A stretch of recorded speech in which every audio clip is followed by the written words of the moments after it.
वो हमारी class 11th की इकोनॉमिक्स फॉर स्टैटिस्टिक्स का टेबुलर प्रेजेंटेशन का टॉपिक है। यानी कि हम लोग डाटा को क्लासिफाई करना सीख चुके हैं, ऑर्गेनाइज करना सीख चुके हैं। अब हम डेटा को टेबुलर फॉर्म में प्रेजेंट करना सीखेंगे। यानी कि अब हम जो टॉपिक स्टार्ट कर रहे हैं वो प्रेजेंटेशन ऑफ डाटा है, जिसमें पहला प्रेजेंटेशन है टेबल में फॉर्म प्रेजेंट करना। यानी कि कोई भी आपको डाटा दिया जाए उसे टेबल की फॉर्म में, टेबुलर फॉर्म में कैसे प्रेजेंट करें ये पढ़ोगे। इसके नेक्स्ट सेक्शन में आप पढ़ोगे डायग्रामेटिक कैसे प्रेजेंट करें, लेकिन आप पहले पढ़ोगे टेबुलर फॉर्म में कैसे प्रेजेंट करें। अगर मैं डाटा प्रेजेंटेशन की बात करूं तो डाटा प्रेजेंटेशन एक ऐसा मेथड है जिसमें आप जो भी ऑर्गेनाइज्ड डाटा है उसको अट्रैक्टिव और यूजफुल तरीके से प्रेजेंट करते हो। मतलब डाटा आपके पास ऑलरेडी ऑर्गेनाइज तरीके से आ रखा है, जो आप ऑर्गेनाइजेशन ऑफ डाटा में पढ़ चुके हो, लेकिन उस ऑर्गेनाइज्ड डाटा को टेबल फॉर्म में लिखते हो। उसको आप और बढ़िया अट्रैक्टिव बनाने के लिए, यूजफुल तरीके से बनाने के लिए, जिससे आप जो भी डाटा है वो अच्छे से समझा जा सके, इंटरप्रेट किया जा सके, कोई कंक्लूजन निकाला जा सके, उसलिए आप इसको बनाते हो। मेन प्रेजेंटेशन के डाटा क्या है, देखो एक तो टेक्सचुअल लिख लेना, टेक्सचुअल मतलब लिखत है ना, या टेबुलर फॉर्म में जो हम इस चैप्टर में पढ़ने वाले हैं, या मेरे भाइयों डायग्राम के जरिए, या ग्राफिकल यानी कि ग्राफ के जरिए। ये आपके आगे वाले अगले टॉपिक होंगे और ये दोनों टॉपिक हम इसमें पढ़ेंगे। सबसे पहले अगर हम बात करूं, अभी आ रहा हूं मेरे भाई, सबसे पहले अगर मैं बात करूं tabular presentation, textual presentation. Textual presentation को डिस्क्रिप्टिव प्रेजेंटेशन भी कहा जाता है, जहां पर आप डिस्क्राइब करके टेक्स्ट में या पैराग्राफ में किसी डाटा को लिखते हो। और ये इससे क्वेश्चन नहीं आते, ध्यान रखना, बिल्कुल नहीं आते। यानी कि आप पढ़ क्या रहे हो, देखो आप पढ़ रहे हो डाटा को ऑर्गेनाइज करना। देखो इससे पहले आपने क्या क्या पढ़ा, इससे सबसे पहले आपने पहले पढ़ा क्लासिफिकेशन ऑफ डाटा। डाटे का मतलब डाटा जो है उसका क्लासिफिकेशन। मेरे भाइयों क्लासिफिकेशन के बाद आपने क्या पढ़ा, ऑर्गेनाइजेशन, मतलब डाटा को ऑर्गेनाइज करना। अब आप पढ़ रहे हो उसको प्रेजेंट करना। और ये प्रेजेंट करने के मेरे भाइयों तरीके हैं हमारे पास, इसको प्रेजेंट करने के हमारे पास ये तरीके हैं। पहला टेक्सचुअल तरीके से, जिससे बहुत ही कम क्वेश्चन आएंगे। इसको कब यूज किया जाता है, सबसे कॉमन और मेथड है डाटा को प्रेजेंट करने का, जब आपको क्वांटिटी जो होगी ना वो ज्यादा बड़ी ना हो। छोटी क्वांटिटी दे रखी हो, 2-4 क्वांटिटी, तो टेक्स्ट वाइज लिख देना, मतलब एक लिखत पैराग्राफ में लिख देना कि ऐसे ऐसे ये डाटा है, इसके मतलब किसी डाटा को प्लेन टेक्स्ट नहीं करना, मैसेज नहीं करते, वैसे लिख देना, ठीक है ना। तो इसको सिर्फ हम लिख रहे हैं, समझ रहे हो, इसको हम लिख रहे हैं। लेकिन मेन लिमिटेशन क्या है, मेन लिमिटेशन की अगर हम बात करेंगे तो बिगेस्ट ड्रॉबैक टेक्सचुअल का ये है कि it does not offer information at a single glance. मतलब अगर आपको डिटेल में जानना है तो आपको पूरा टेक्स्ट पढ़ना पड़ेगा, सेम इन्फॉर्मेशन आप समझ सकते हो मोर क्विकली अगर वो टेबल की फॉर्म में हो। क्योंकि पैराग्राफ आपको पता है कि पूरा पैराग्राफ रीड करना पड़ेगा, then you will get to know about the proper data. लेकिन अगर आप बिना उसके प्रॉपर डाटा के बारे में जानना चाहते हो तो सिंपल है, क्या करो, तो टेबुलर फॉर्म में ऐसे देख लो, है ना, ऐसे पढ़ लो, इस तरीके से, समझ रहे हो। तो वो चीज टेबुलेशन की अगर हम बात करें, क्योंकि यहाँ से टेबुलेशन शुरू हो जाता है, टेक्सचुअल खत्म। टेबुलेशन की अगर हम बात करें तो टेबुलेशन एक ऐसा प्रोसेस है जिसमें आप न्यूमेरिकल डाटा को सिस्टमैटिक तरीके से रो और कॉलम में लिख रहे हो, एक रो में इस तरीके से या कॉलम में इस तरीके से, ठीक है ना, इस तरीके से आप डाटा को लिख रहे हो। अब ये भी इसमें मेन पर्पस क्या है कि आप जो भी आपका मुश्किल डाटा है उसको थोड़ा आसान करना, आप अच्छे से कंपैरिजन कर पाओ, और कल को एनालाइज करना हो, जो एनालिसिस करना हो, कंपेयर करना हो, या कुछ समझ पता लगाना हो डाटा को, वो आराम से कर पाओ। अगर हम सीधे शब्दों में समझें तो टेबुलेशन जो होता है ऑर्गेनाइजेशन डाटा का, वो क्लियर और मीनिंगफुल मतलब बनाता है ताकि हम ढंग से उसको पढ़ सके, समझ सके। अगर हम टेबुलेशन करते हैं तो उसके मकसद क्या होते हैं, मतलब टेबल की फॉर्म में बना रहे हैं, मकसद क्या है, तो देखो मुश्किल डाटा को आसान करना, भाई स्पेस बचाना, पैराग्राफ में लिखोगे तो बड़ा आएगा या टेबल की फॉर्म में लिखोगे तो बड़ा आएगा, तो आपका स्पेस बचेगा, ठीक है ना। कंपैरिजन आराम से कर सकोगे आप कि अरे देखो 2006 से 7 में ये रखा था, पैराग्राफ में पढ़ोगे तो मुश्किल होगा ना। या फिर स्टेटिस्टिकल एनालिसिस करना हो, डाटा को आपको एनालाइज करना हो, या आपको कभी कोई रेफरेंस लेना हो तो वो आराम से मिल जाएगा, आपको रिकॉर्ड अच्छे से मिल जाएगा। बाकी अगर हम कंपैरिजन करें क्लासिफिकेशन और टेबुलेशन में, तो क्लासिफिकेशन डाटा को क्लासिफाई करना था अलग अलग हिस्सों में, और टेबुलेशन उसका सेकंड स्टेप होता है। क्लासिफिकेशन आप पहले डाटा को बहुत सारा डाटा इकट्ठा करा और फिर उस डाटा को अलग अलग क्लासिफाई करते थे, लेकिन टेबुलेशन इसका सेकंड स्टेप कहलाता है मेरे भाई। इसमें आप ग्रुपिंग करते थे सिमिलैरिटीज या डिफरेंसेस के बेस पे, जैसे एक क्लास का डाटा इकट्ठा करा, लड़के कौन है, कितने लड़के हैं, लड़कों में कौन कहाँ कहाँ से आ रहा है, लड़कियों में कौन कहाँ कहाँ से, दिस इज कॉल्ड क्लासिफिकेशन। लेकिन इसमें आप जो भी आपका क्लासिफाइड डाटा है उसको आगे जाके और बढ़िया तरीके से अरेंज करके लिखते हो टेबल की फॉर्म में, समझ रहे हो मेरे भाई, ये एक स्टैटिस्टिकल एनालिसिस है और इसमें सिर्फ आप डाटा को प्रेजेंटेशन करते हो, मतलब वहां आप स्टैटिस्टिकली थोड़ा एनालाइज करते हो, लेकिन यहाँ पर आप डाटा को क्लियर फॉर्मेट में प्रेजेंट करते हो। इसके अंदर आप ग्रुप्स या सब ग्रुप्स बनाते हो, इसके अंदर आप जनरली कॉलम्स या रो बनाते हो। एक अच्छी टेबल होने का क्या क्या रिक्विजिट होना चाहिए, मतलब एक अच्छी टेबल बनानी है तो क्या क्या चीजें होनी चाहिए। तो उसका टाइटल बहुत मैटर करता है, क्या टाइटल लिख रहे हो, साइज कितना है उसका वो मैटर करता है, कितना अट्रैक्टिव है वो चीजें मैटर करती है, उसका पर्पस जो है वो उस तरीके से बनना चाहिए डाटा ताकि वो उसको सूट करे उस कंडीशन को, ठीक है ना। चीजें सिंपल होनी चाहिए, आसानी से कंपैरिजन में हो, क्लैरिटी हो, यूनिट्स में ऐसे कंपेयर करो जैसे प्राइस है वेट है तो केजी में इस तरीके से हो, ठीक है ना। और अप्रोक्सीमेशन, मतलब अगर फिगर बहुत ज्यादा बड़ी है तो अप्रोक्स लगाओ, पॉइंट पॉइंट मत लगा देना, ठीक है ना, समझ रहे हो। और साइंटिफिकली प्रिपेयर्ड होनी चाहिए, मतलब अच्छे से सोर्स नोट्स फुट नोट्स ये सब चीजें आप उसमें साइंटिफिकली तरीके से तैयार करो, वो सब चीजें होनी चाहिए मेरे भाइयों, ठीक है ना। बाकी टेबल जब आप बनाते हो तो टेबल में क्या क्या पार्ट होते हैं, तो टेबल में मेरे भाइयों जब भी आप कभी टेबल बना रहे होते हो तो क्या क्या पार्ट होने चाहिए। टेबल नंबर होना चाहिए, मतलब each table should have a number, मतलब टेबल 1.1 1.2 ये टेबल नंबर होना चाहिए जब भी आप कभी टेबुलर प्रेजेंटेशन करो।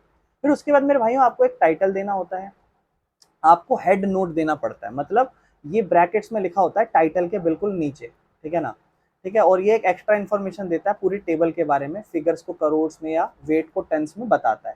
यानी कि हेड नोट जो होता है ना, कभी भी आपको एक टेबुलर प्रेजेंटेशन बनाओगे तो उसमें टाइटल के बाद एक हेड नोट होता है जो आपको ये बताता है कि ये जो डाटा आप लिख रहे हो, जैसे फॉर एग्जांपल मैं कुछ भी लिख रहा हूँ यहाँ पर, वो डाटा लिखा है 10 15 20, तो वो रुपए हैं या हजार हैं या लाख है या करोड़ है क्या है, वो उसका एक हेड नोट बनाना। फिर आप कॉलम हेडिंग बनाते हो, कॉलम हेडिंग मतलब जैसे आपने फॉर एग्जांपल इसको दो हिस्सों में बांटा, ठीक है ना, तो ये दो हिस्से जो हैं अलग अलग कॉलम है, इन कॉलम की हेडिंग्स तैयार करना कि ये कौन सा कॉलम है। ऐसे फिर रॉ की हेडिंग करना कि ये 2005 की बात है, 2006 की बात है, 2007 की बात है, रॉ अलग अलग तैयार करना। पूरी बॉडी तैयार करना, सेल्स बनाना, कितने सेल्स हैं कितने रॉ कॉलम है ना, ये सारे एक डाटा बढ़िया तरीके से तैयार करना। सोर्स नोट कि कहाँ से आप ये डाटा इकट्ठा करके ला रहे हो, प्राइमरी सेकेंडरी वो बताना। और लास्ट में फुट नोट, जो पूरा डाटा होता है टेबुलर फॉर्म में, उसके सबसे नीचे की तरफ आप एक एक्स्ट्रा डिटेल्स देते हो, सिंबल बता देते हो, इस तरीके से जानकारी। जैसे अगर आप ध्यान से देखो ये एक डाटा है, सोर्स नोट अगर आप लिखना चाहो तो लिख सकते हो सोर्स नोट कहाँ से है। बाकी ये आपकी रो है अलग अलग, है ना। अब देखो हेड नोट अगर आप ध्यान से देखो तो टेबल नंबर अगर आप देखो तो, और ये आपका टाइटल है, टाइटल के नीचे फिगर्स एंड नंबर्स आपको दिख रखा है, ये क्या है, हेड नोट है अपना एक तरीके से, ठीक है ना। और ये आपका टेबल मतलब ये आपका कॉलम का हेडिंग हो गई मेरे भाइयों, ये आपकी रॉ रॉ हो गई है ना। और यहाँ पे आप नीचे फुट लिखा होगा, फुट नोट होगा नीचे अगर कुछ है तो, ये है ना, ये आपका फुट नोट है। कोई दिक्कत मेरे भाइयों, इस तरीके से आप डाटा प्रोवाइड करते हो। और सोर्स सोर्स बता दो कहाँ से डाटा इकट्ठा कर रखा है, कोई दिक्कत मेरे भाइयों, इस तरीके से टेबुलर फॉर्म बनाए। बाकी अगर हम बात करें टेबल्स जो आप बना रहे हो टेबुलर फॉर्म, तो वो किस टाइप की होती है, पर्पस, तो देखो एक डिपेंड करता है कि किस पर्पस से बना रहे हो, एक डिपेंड करता है किस नेचर की, और एक डिपेंड करता है क्या कंस्ट्रक्शन है। अगर पर्पस के हिसाब से बात करोगे तो एक जनरल पर्पस होता है और एक स्पेशल पर्पस होता है। जनरल पर्पस तो भैया बहुत ज्यादा डाटा इकट्ठा कर सकता है, स्पेशल पर्पस जाहिर बात है थोड़ा स्मॉल होगा और वो किसी पर्टिकुलर चीज के लिए बना होगा। वहीं अगर हम बात करें नेचर ऑफ डाटा की, अगर डाटा के नेचर के हिसाब से बात करें तो एक ओरिजिनल टेबल होता है जिसमें रॉ डाटा रखते हो, प्राइमरी सोर्स ये सारी चीजें, और एक डेराइव्ड डाटा होता है जहाँ पे कैलकुलेटेड डाटा होता है इस तरीके से। बाकी कंस्ट्रक्शन के हिसाब से बनाओगे तो एक सिंपल टेबल होती है, एक कॉम्प्लेक्स टेबल होती है जहाँ पे दो तरीके से बनाया जाता है। जैसे ये आप देखो ध्यान से, तो देखो साइंस है मेल फीमेल, कॉमर्स है मेल फीमेल और फिर टोटल, तो ये क्या हो रहा है, वन वे नहीं है, पहले दो है और दो के अंदर भी आपने मल्टीपल कॉम्प्लेक्स बना दिया टेबल को, सिंपल नहीं है। तो वो दो वे भी हो सकती है बेटा, है ना, टू वे, जहाँ पे दो कैरेक्टरिस्टिक्स की बात करिए, तीन कैरेक्टरिस्टिक्स या और भी उससे ज्यादा हो। अब एक एक करके इन पे बात करूं तो देखो जनरल ओरिजिनल इन सब पे नहीं होगा, इस पे थोड़ा प्रैक्टिकल टॉपिक चलेगा, थोड़ा प्रैक्टिकल इस पे चलेंगे। इस पे तो बस अपन थ्योरी वाइज समझेंगे। अगर मैं ऑब्जेक्टिव के हिसाब से बात करूं तो जनरल पर्पस मेरे भाइयों जिसमें आप एक वैरायटी इन्फॉर्मेशन की सेम सब्जेक्ट पे कवर कर रहे हो, बहुत बड़ी डिटेल्स, मतलब आप बिना कोई स्पेसिफिक पर्पस लिए एक नॉर्मल डाटा इकट्ठा कर रहे हो, उसका कोई स्पेसिफिक पर्पस नहीं है डाटा इकट्ठा करने का, जो एक सामने डाटा हुआ उसको इकट्ठा कर रहे हो, जनरल पर्पस का टेबल है ये, समझ रहे हो। और अगर हम बात करें स्पेशल पर्पस, तो उसमें कोई स्पेशल पर्टिकुलर चीज के ऊपर डाटा इकट्ठा किया हो, तो ये मेरे भाइयों स्पेशल पर्पस टेबल होगा, ठीक है ना। अगर हम नेचर के हिसाब से बात करें तो एक होती है ओरिजिनल टेबल, ओरिजिनल टेबल में आपके सारे फैक्ट आते हैं ओरिजिनल फॉर्म में, मतलब कोई राउंडेड अप फिगर नहीं है, जो है वो है, आबादी कितनी है तो अंदाजन नहीं है, जितनी है इतनी, जैसे हमारे पास क्लास 11th में कितने बच्चे हैं, 7-8 बच्चे हैं, तो ये पूरा डाटा हो कि 7-8 हैं तो 7-8 हैं, इस तरीके से डाटा को इकट्ठा किया जाता है। मतलब कहने का मतलब ये है एक्चुअल फैक्ट जो है ना डाटा का, वो राउंड ऑफ फिगर नहीं, अंदाजन फिगर नहीं, समझ रहे हो। तो ये जनरली प्राइमरी टेबल भी कहा जाता है इसको, ठीक है ना। और डेराइव्ड टेबल की बात करूं मेरे भाइयों, तो जनरली ये ओरिजिनल डाटा जिसमें एवरेज और परसेंटेज बताई जाती है कि अंदाजन हमारे पास, जैसे फॉर एग्जांपल हमारे बच्चे का रिजल्ट आया तो आपके क्या क्या स्कोर आए, किसी के 70 आए, किसी के 60 आए, किसी के 50 आए, तो क्या क्या स्कोर आए, ये जनरली ओरिजिनल टेबल है। लेकिन इनकी परसेंटेज जब लिखोगे तो एग्जैक्ट थोड़ा ना निकलेगा डाटा, पॉइंट में निकल सकते कुछ भी है, तो वो डेराइव्ड टेबल है, कोई दिक्कत तो नहीं। बाकी कंस्ट्रक्शन के हिसाब से बात करोगे तो कंस्ट्रक्शन में सिंपल टेबल हो सकती है और कॉम्प्लेक्स टेबल हो सकती है। अगर मैंने कोई चित्र बनाया तो देखो, सिंपल टेबल देखो, एक सिंपल सेक्शन कितने हैं, ए बी सी जैसे मान लो, और कितने बच्चे हैं वो एक डाटा को लिख दिया जाए। ये थोड़ा गलत बना हुआ है टेबल, लेकिन जनरली बेसिक अगर मैं बात करूँ वन वे कि भैया एक सेक्शन कितना है, A section, B section, C section, और वहां पर नंबर ऑफ स्टूडेंट कितने हैं, ए में 40 हैं, बी में 50 हैं और सी में 30 हैं।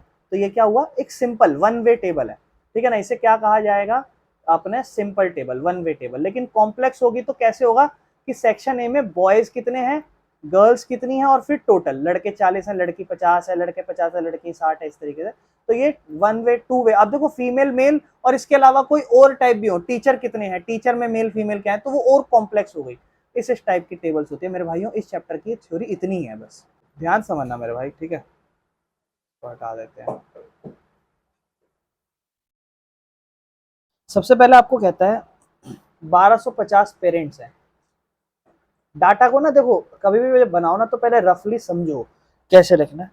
उन्होंने एडमिशन अपने बच्चों के लिए अप्लाई करा, कहता है जिसमें से 240 पेरेंट जो थे उनके बच्चे ईडब्ल्यूएस से बिलोंग करते हैं, इकोनॉमिक वीकर सेक्शन, और बचे हुए जनरल कैटेगरी से।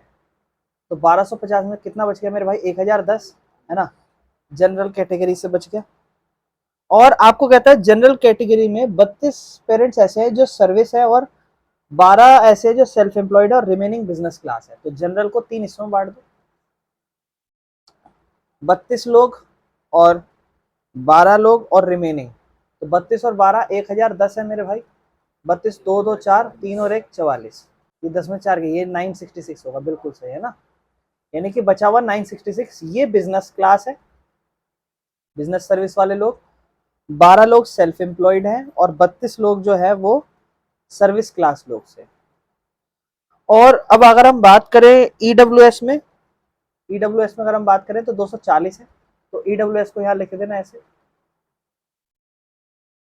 उसमें आपको कह रहा है कि 182 पेरेंट सर्विस से बिलोंग करते हैं, 182 पेरेंट सर्विस से बिलोंग करते हैं। अगर टोटल बिजनेस क्लास, अच्छा आगे एक और चीज कही, कह रहा है टोटल बिजनेस क्लास जो लोग है ना, टोटल बिजनेस क्लास जो लोग है वो 1000 है। तो कहता है टैबुलेट करो इस फॉर्म में। मेरे भाई बिजनेस क्लास यहाँ 966 है, तो इस तरफ से 34 लोग और है जो AWS से बिलोंग करते होंगे बिजनेस क्लास में। टोटल 240 है, 240 में से अगर मैं 182 और 34 हटाऊं, 4 2 6 8 3 11 1 और 1 2, 216 मेरे भाइयों। 34 अभी फिर रह गया, 34 रह गया, सॉरी 24 रह गया, जो लोग कहाँ से बिलोंग करते होंगे, सेकंड कैटेगरी सेल्फ एम्प्लॉयड। क्या आपको ये सारी बात समझ आ रही है मैंने कैसे बनाया कि 182 लोग जो है ना, देखो समझो, 182 लोग जो है ना हमारे, वो उसने कहा कहाँ से बिलोंग करते हैं, 182 लोग हमारे बिलोंग करते हैं सर्विस क्लास से। भाई 240 लोग है, अभी 182 अगर हटा हूँ, 10 में से 2 गया 8, 13 में से 8 गया 5, 58 लोग हैं जो अभी भी कहीं ना कहीं से तो बिलोंग करते होंगे ना। उसमें से हो सकता है कुछ सेल्फ एम्प्लॉयड से और कुछ बिजनेस क्लास से हो। कह रहा है बिजनेस क्लास के टोटल लोग 1000 हैं, 1000 में से 966 ये लोग हैं। 10 में से 6 गए 4, ठीक है ना, 9 में से 6 गया 3, यानी कि 34 लोग ऐसे हैं जो बिजनेस क्लास से होंगे लेकिन वो यहाँ के होंगे। अब 182 और 34 अगर जोड़ूं तो 216 बन रहा है, और 240 लोग होने चाहिए, यानी कि ये लोग कितने होंगे। तो आपके पास पूरा डाटा बन चुका है, आपकी मर्जी, आप जैसे मर्जी बनाओ, हमारे पास डाटा आ चुका है। तो हम क्या करेंगे, इस तरह बनाएंगे हमारा डाटा ऐसे, ठीक है। यहाँ मेन कंटेंट, यहाँ मेन कंटेंट। मेरे भाई पर पॉइंट ये डायरेक्ट 58 से आप कह रहे हो, हाँ हाँ ये भी सही था, बिल्कुल सही। डायरेक्ट 58 से में से 34 घटा देते तो 24 पता चल जाता, सही है, वो भी ठीक है। मेरे भाई समझो, आपकी मर्जी है आप कहाँ लिखना चाहते हो। दो कैटेगरी हो रही है, एक तो जनरल और ईडब्ल्यूएस कैटेगरी है, और दूसरी कैटेगरी है कि वो क्या काम करते हैं। तो इस तरह आप चाहो तो ऑक्यूपेशन लिख दो, क्या वो काम कर रहे हैं, क्या काम कर रहे हो। बिजनेस सर्विस कर रहे हैं, थोड़ा सा खराब बन गया, एक सेकेंड। बिजनेस सर्विस कर रहे हैं, या सेल्फ एम्प्लॉयड है, या फिर सर्विस क्लास में है। और वो दो टाइप के लोग हैं, तो यहाँ आप लिख देना नंबर ऑफ एप्लीकेंट, मतलब जो फॉर्म भर रहे हैं, नंबर ऑफ एप्लीकेंट। दो टाइप के एप्लीकेंट है फॉर्म भर रहे हैं जो, एक है जनरल और एक है ईडब्ल्यूएस। अब जनरल कैटेगरी में जो सर्विस क्लास में है वो 32 लोग हैं, और ईडब्ल्यूएस में 182 थे। सेल्फ एम्प्लॉयड जो थे वो 12 लोग थे जनरल कैटेगरी में, और ईडब्ल्यूएस में मेरे भाई 24 थे। बिजनेस क्लास लोग जो थे वो 34 थे, और जनरल में 966 थे। क्या हुआ? ठीक है मेरे भाई, देखो अब देखो, इसको यहीं पे टोटल करके लिख दो यहाँ, भैया इनका टोटल कितना आ रहा है, 1000, इनका टोटल 36, 2 2 4 8 3 11, 200 कितना 14। फिर यहाँ पे इन सब का इस तरफ भी टोटल आ जाएगा। तो देखो इस तरफ से टोटल लिखा, अब इस तरफ से लिख देना है, इस तरफ से टोटल, और ये सेम टोटल इस तरफ कितना 1250। और यहाँ से भी टोटल लिखना 1010, 240, हर जगह से सेम टोटल आना चाहिए, इस तरफ से इस तरफ से। ये हमारा, हाँ, चेक करने के लिए, कंफर्म करने के लिए। कोई दिक्कत मेरे भाइयों?